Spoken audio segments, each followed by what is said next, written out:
인트로. 당신이 촌스럽다고 무시한 시어머니가 320억 자산가라면 어떤 기분이 드시겠어요? 안녕하세요, 여러분. 오늘은 정말 통쾌한 반전 이야기를 가지고 왔습니다.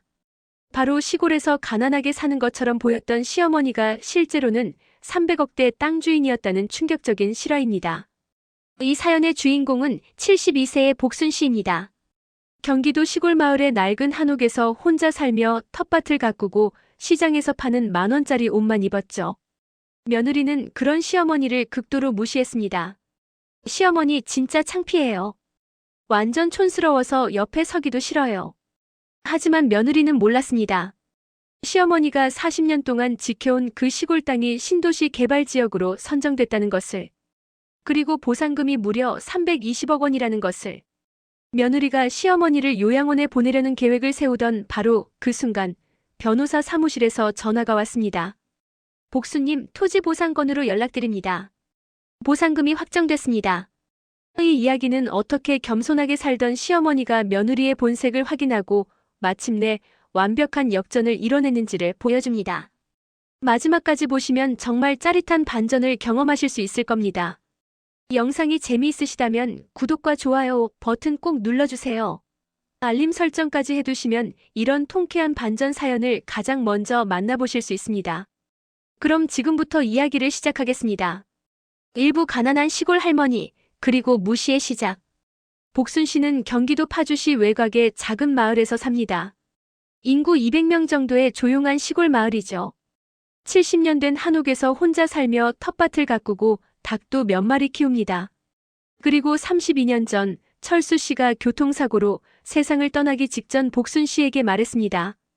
복순 씨는 72세의 평범해 보이는 시골 할머니입니다. 경기도 외곽의 작은 마을에서 혼자 살고 있죠.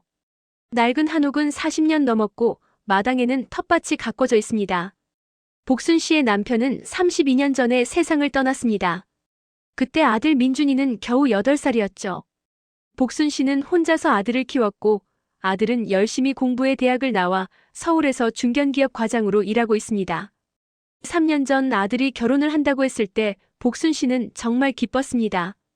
며느리 서연 씨는 강남에서 자란 명문대 출신이었죠. 첫 만남 날 복순 씨는 정성껏 준비했습니다. 텃밭에서 키운 채소로 나물을 무쳐고 직접 담근 된장으로 찌개를 끓였습니다. 서연이 시골 마을에 도착했을 때의 표정을 복순 씨는 잊을 수 없습니다. 여기가 집이에요? 낡은 한옥을 보는 서연의 얼굴에는 실망이 가득했습니다. 응, 들어와. 오느라 힘들었지? 아, 네. 서연은 집안을 둘러보며 코를 찡그렸습니다. 오래된 가구, 낡은 벽지, 삐걱거리는 마루. 식사 시간이 됐습니다. 복순 씨가 정성껏 차린 음식을 보며 서연이 작게 한숨을 쉬었습니다. 어머니, 이거 다 직접 하신 거예요? 그럼 우리 밭에서 키운 채소로 만들었어. 맛있어. 저 사실 유기농 아니면 잘 안 먹거든요. 복순 씨는 미소를 지으며 말했습니다. 이것도 유기농이야. 농약 하나 안 쳤어. 아, 그렇구나. 하지만 서연은 거의 먹지 않았습니다. 불편한 표정으로 음식을 이리저리 만지다가 몇 숟가락 뜨고 말았죠. 저녁 식사 후 서연이 민준에게 속삭이는 소리가 부엌까지 들렸습니다. 여보, 우리 여기서 자야 돼? 어머니 집인데 당연하지. 근데 너무 불편해. 방도 춥고 화장실도 재래식이잖아. 하룻밤만 참아. 내일 바로 서울 올라가니까. 복순 씨는 설거지를 하면서 그 대화를 들었습니다. 가슴이 아팠지만 내색하지 않았습니다. 다음 날 아침 서연은 최대한 빨리 떠나려 했습니다. 어머니, 저희 일찍 올라가야 해서요. 회사 일이 있어서. 아침이라도 먹고 가지. 엄마가 미역국 끓였어. 아니에요, 괜찮아요. 저희 가면서 먹을게요. 서연은 허겁지겁 짐을 챙겨 나갔습니다. 마치 도망치듯이. 차가 떠나는 걸 보며 복순 씨는 한숨을 쉬었습니다.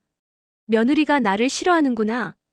결혼식 날 복순 씨는 시장에서 산 정장을 입고 갔습니다. 10만 원짜리였지만 그에게는 큰 돈이었죠. 하지만 식장에 도착하자마자 서연의 친구들이 수군거리는 소리가 들렸습니다. 야, 저 할머니 신랑 어머니 아니야? 헐, 옷 좀 봐. 완전 시장 옷인데? 신부 친구들이랑 레벨이 너무 다르다. 복순 씨는 조용히 뒤쪽 자리에 앉았습니다. 눈에 띄지 않게. 신혼여행을 다녀온 후 복순 씨는 손주가 생기길 기다렸습니다. 그리고 2년 후 드디어 손주가 태어났죠. 민준아, 축하해. 엄마가 서울로 올라갈게. 손주 얼굴 보게. 엄마 잠깐만요. 서연이가 산후조리 중이라 방문객 받기 힘들대요. 엄마인데 뭐가 방문객이야.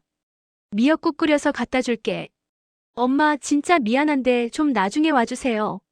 서연이가 스트레스 받으면 안 되거든요. 복순 씨는 전화를 끊고 눈물을 흘렸습니다. 결국 손주를 본 건 아이가 돌이 지나서였습니다. 그것도 복순 씨가 서울로 올라가서 억지로 본 거였죠. 어머니, 갑자기 오시면 어떡해요? 연락 좀 하시지. 연락했는데 바쁘다고 해서. 손주가 보고 싶어서 그냥 왔어. 에휴. 서연은 짜증이 가득한 표정이었습니다. 복순 씨가 손주를 안으려 하자 서연이 말했습니다. 어머니, 손 씻으셨어요? 그리고 옷에서 냄새 나는데. 아, 미안하구나. 버스 타고 와서. 됐어요, 제가 안을게요. 어머니는 그냥 보기만 하세요. 복순 씨는 유리 너머로 손주를 바라봤습니다. 안아보지도 못하고. 그날 저녁 복순 씨가 돌아간 후 서연이 남편에게 말했습니다. 여보, 솔직히 시어머니 자주 오시면 좀 곤란해. 친구들도 집에 오는데 시어머니 그 옷차림으로 계시면 좀 창피하잖아. 서연아, 그래도 우리 엄마인데. 알아. 근데 사실은 사실이잖아. 시골 냄새도 나고 옷도 촌스럽고. 우리 아이가 나중에 할머니 보고 뭐라고 생각할까? 민주는 대답하지 못했습니다. 복순 씨는 그 후로 더욱 조심스러워졌습니다. 한 달에 한 번 전화하는 것도 눈치가 보였죠. 2부 에스컬레이트 되는 무시, 그리고 위험한 계획. 시간이 지나면서 서연의 태도는 더욱 대담해졌습니다. 명절 때 친척 모임이 있었습니다. 서연은 가기 싫었지만 민준이가 강하게 요청해서 어쩔 수 없이 갔죠. 복순 씨는 며느리를 위해 최대한 깨끗하게 집을 정리했습니다. 새 이불도 펴놓고 손님용 슬리퍼도 샀습니다. 어서 와, 민준아, 서연아. 안녕하세요.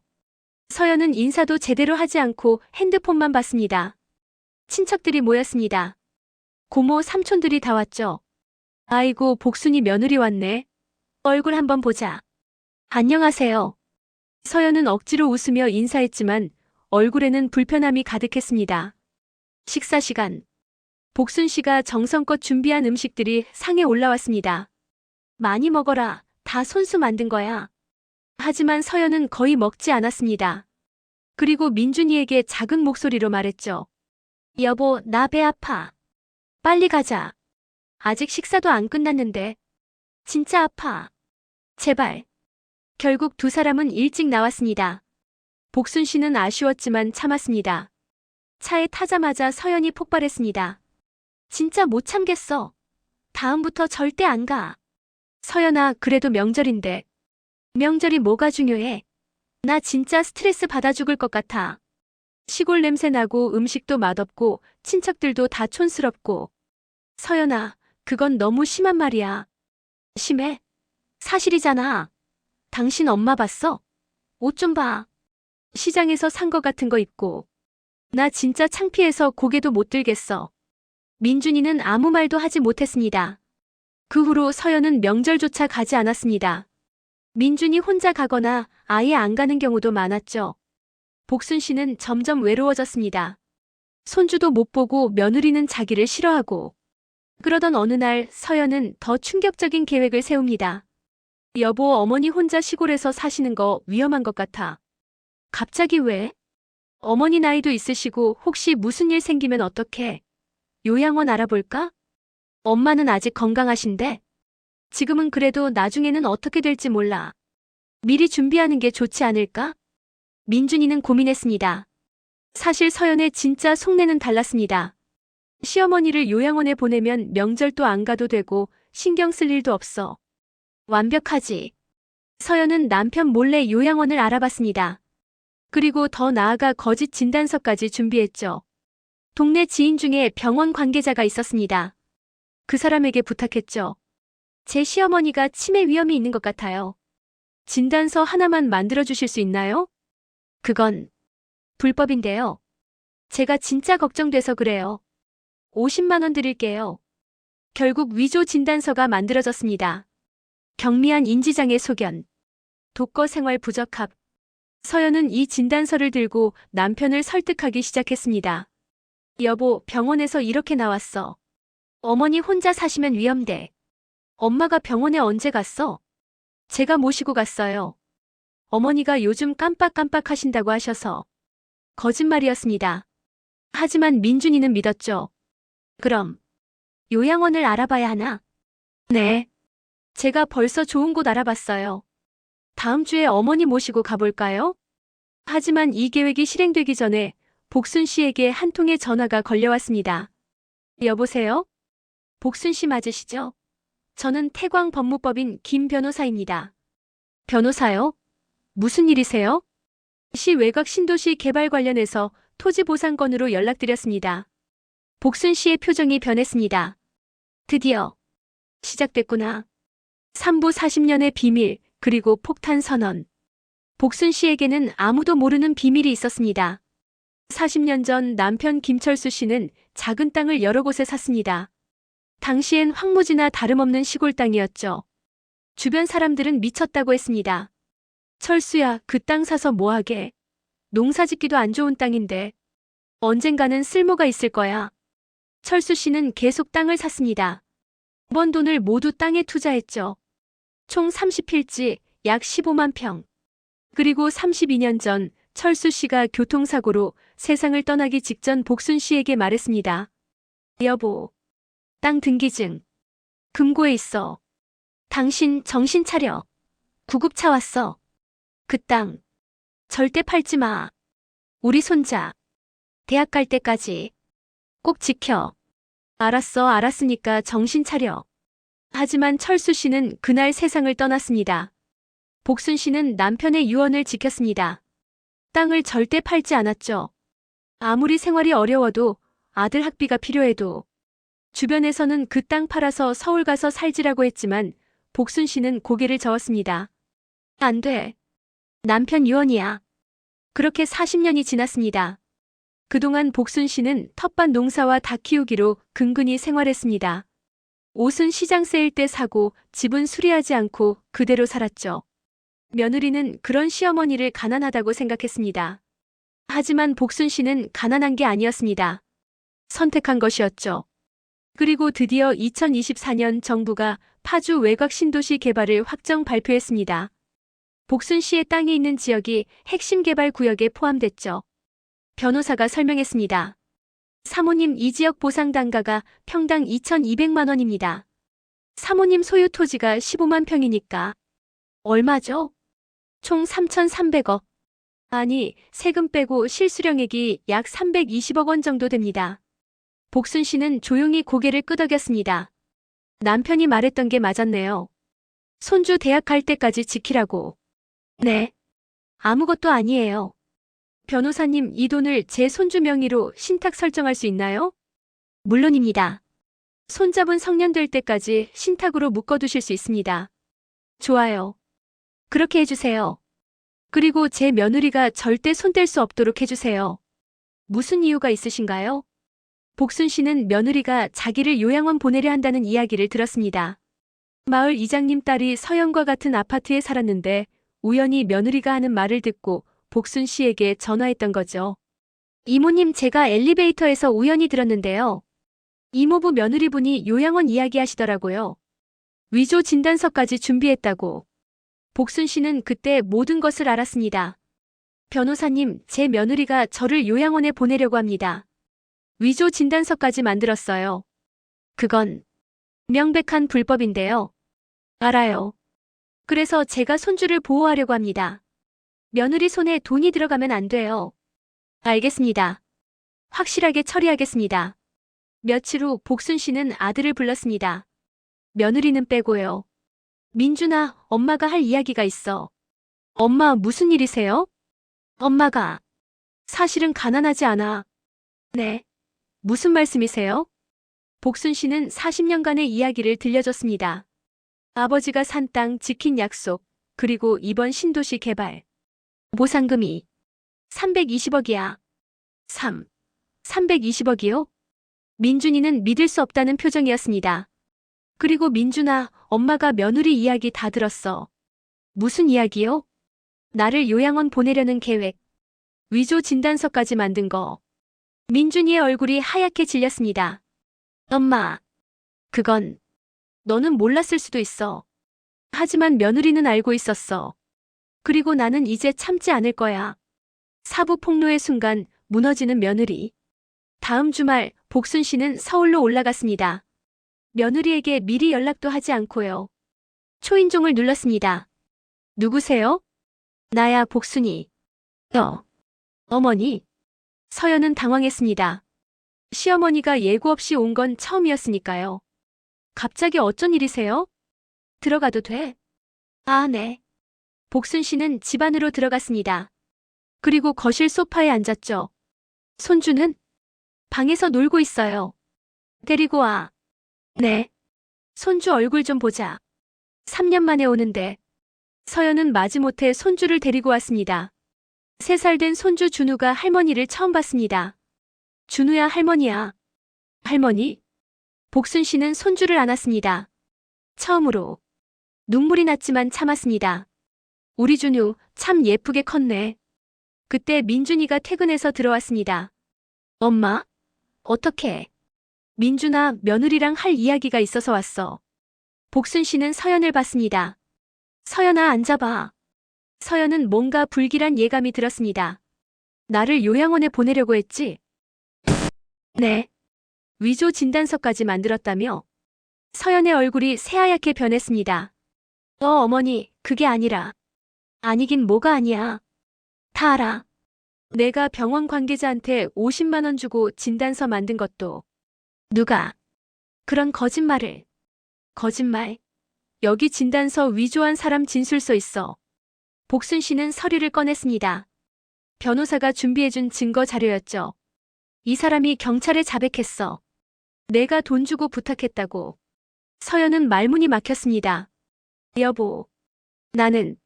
민준이는 아내를 보며 실망한 표정을 지었습니다. 서연아, 이게 사실이야? 나는. 어머니가 걱정돼서. 거짓말하지 마. 너는 나를 창피해서 없애고 싶었던 거야. 복순 씨는 차분하지만 단호하게 말했습니다. 서연 씨, 나는 내가 나를 무시하는 것도 다 알고 있었어. 촌스럽다고, 가난하다고, 창피하다고 한 것도. 어머니. 친구들한테 나를 완전 거지 수준이라고 한 것도 알아. SNS에 올린 것도 봤어. 서연은 순간 얼어붙었습니다. 시어머니가 SNS를 할 줄 몰랐는데. 마을 이장님 딸이 나한테 다 캡처해서 보내줬어. 고마운 친구지. 복순 씨는 핸드폰을 꺼내 서연의 SNS 게시글 캡처를 보여줬습니다. 우리 시어머니 완전 시골 할머니 크크. 시댁 가는 거 진짜 스트레스. 시어머니 옷 좀 봐, 크크 시장에서 산 거 같아. 서연은 아무 말도 하지 못했습니다. 그리고 서연아, 나는 가난하지 않아. 네. 나는 320억 원을 받을 거야. 땅 보상금으로. 순간 정적이 흘렀습니다. 320억이요? 그래. 40년 동안 지켜온 땅이 드디어 빛을 본 거지. 신도시 개발 확정됐어. 서연의 머릿속이 하얗게 변했습니다. 그 돈은 전부 준우 명의로 신탁할 거야. 내 손에는 한 푼도 안 닿아. 어머니, 제발. 그리고 나는 손주 양육권을 가져올 거야. 너처럼 위조 진단서 만들고 시어머니를 무시하는 사람한테 내 손주를 맡길 수 없어. 안 돼요. 준우는 제 아들이에요. 법적으로 가능해. 변호사가 확인해줬어. 내가 위조 진단서 만든 것, 나를 요양원 보내려 한 것, 전부 증거가 있어. 노인학대 시도로도 고소할 수 있대. 서연은 무릎을 꿇었습니다. 어머니, 제발. 제가 잘못했어요. 이제 와서 빌어도 소용없어. 넌 나를 사람으로 보지도 않았잖아. 민준이도 아내를 보며 고개를 저었습니다. 서연아, 이렇게까지 한 거야? 여보, 나는 엄마를 요양원에 보내려고 위조 진단서까지 만들어서. 나는 정말 어머니가 걱정돼서. 거짓말 그만해. 민준이가 처음으로 소리쳤습니다. 나도 다 알아. 내가 친구들한테 우리 엄마 욕한 거 명절 때마다 핑계댄 거. 엄마 창피하다고 한 거 다 알아. 여보, 나는 엄마가 가난하다고 생각했어. 그래서 내가 불편해하는 것도 어느 정도 이해하려고 했어. 근데 엄마는 가난한 게 아니었어. 단지 검소하게 사신 거야. 민준이는 서연을 보며 차갑게 말했습니다. 우리 이혼하자. 뭐라고? 나는 엄마를 그렇게 대한 사람과는 못 살아. 그리고 위조 진단서까지 만든 사람과 어떻게 살아? 서연은 그 자리에서 무너졌습니다. 오보정의의 승리, 그리고 새로운 시작. 한 달 후 이혼 조정이 시작됐습니다. 복순 씨는 변호사와 함께 법원에 갔습니다. 서연도 자기 변호사와 함께 왔죠. 양육권은 친권자인 아버지가 가져가고 재산 분할은 서연의 변호사가 말했습니다. 재산 분할 시 시어머니의 토지 보상금도 포함되어야 합니다. 안 됩니다. 복순 씨의 변호사가 단호하게 말했습니다. 그 토지는 복순 씨 개인 재산이며 부부 공동 재산이 아닙니다. 결혼 전부터 소유했고 남편 민준 씨 명의로 이전된 적도 없습니다. 하지만 그리고 피고 서연 씨는 위조 진단서 작성, 노인학대 시도 등의 범법 행위로 인해 재산 분할 청구권이 제한될 수 있습니다. 판사가 서류를 검토했습니다. 위조 진단서 건은 별도로 형사사건으로 진행 중인가요? 네, 판사님. 피고는 현재 문서 위조죄로 기소된 상태입니다. 서연의 얼굴이 창백해졌습니다. 결국 판결이 나왔습니다. 양육권 아버지 민준, 친권 아버지 민준, 면접교섭권 어머니 서연 월 1회 2시간. 재산 분할 결혼 후 형성된 재산만 분할 총 5천만 원. 위자료 없음 서연의 귀책 사유. 서연은 거의 아무것도 받지 못했습니다. 법정을 나오며 서연이 복순 씨에게 다가왔습니다. 어머니, 정말 이렇게까지 하셔야 했나요? 복순 씨는 서연을 똑바로 봤습니다. 서연아, 너는 나를 사람으로 대하지 않았어. 가난하다고 촌스럽다고 무시했지. 그리고 나를 없애려고까지 했어. 나는 40년 동안 남편 유언을 지키며 검소하게 살았어. 손주를 위해서였지. 근데 너는 그 손주의 엄마면서 할머니를 없애려고 했어. 복순 씨는 돌아서며 마지막으로 말했습니다. 사람은 돈으로 판단하는 게 아니야. 너는 돈 많고 학벌 좋아도 인간성이 가난했어. 6개월 후, 복순 씨는 서울의 새 아파트를 샀습니다. 320억 중 20억으로 강남에 큰 아파트를 매입한 거죠. 아들 민준이와 손주 준우와 함께 살기 위해서였습니다. 할머니, 여기 우리 집이야? 응, 우리 준우. 넓지? 우와, 할머니 최고. 복순 씨는 손주를 안으며 행복해했습니다. 민준이가 말했습니다. 엄마, 제가 그동안 정말 죄송했어요. 서연이가 엄마를 그렇게 대하는데 제가 막지 못했어요. 아니야, 민준아. 너도 몰랐던 거잖아. 그리고 엄마는 괜찮아. 이제는 준우랑 행복하게 살 거야. 복순 씨는 여전히 시골집도 유지했습니다. 주말마다 준우를 데리고 내려가 텃밭도 가꾸고 닭도 돌봤죠. 할머니, 우리 언제 또 시골 가?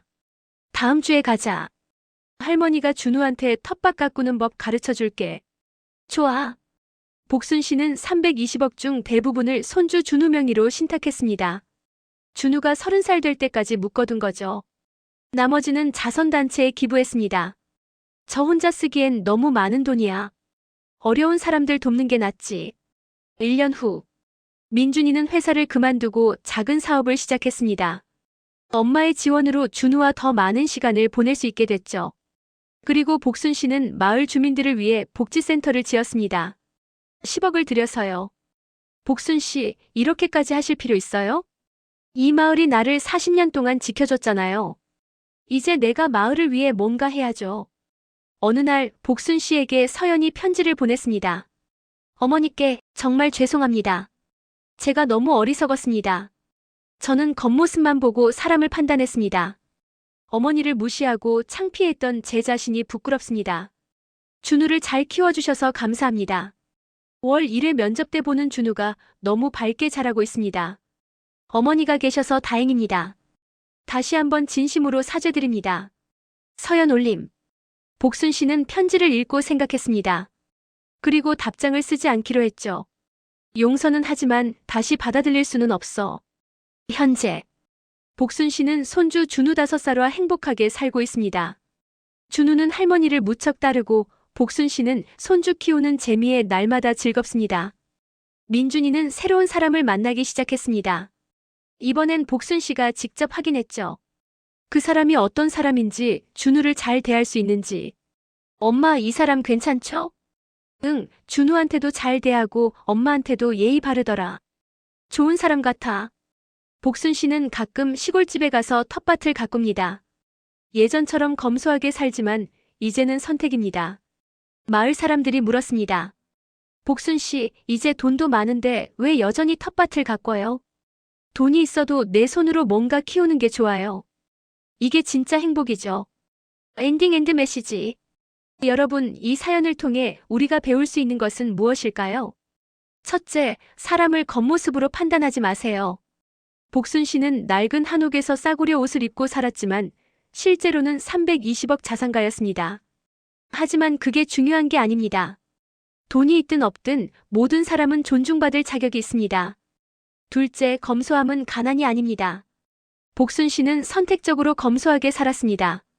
손주를 위해, 남편과의 약속을 위해. 소비를 적게 한다고 해서 가난한 게 아닙니다. 셋째, 인내는 보상받습니다. 복순 씨는 40년을 기다렸습니다. 힘들었지만 남편의 유언을 지켰고 결국 그 땅이 빛을 봤습니다. 인생은 마라톤입니다. 넷째, 범법 행위는 반드시 대가를 치릅니다. 서연은 위조 진단서를 만들었고 결국 모든 것을 잃었습니다. 법을 어기면 반드시 그 대가를 치르게 됩니다. 다섯째, 진짜 부는 돈이 아니라 관계입니다.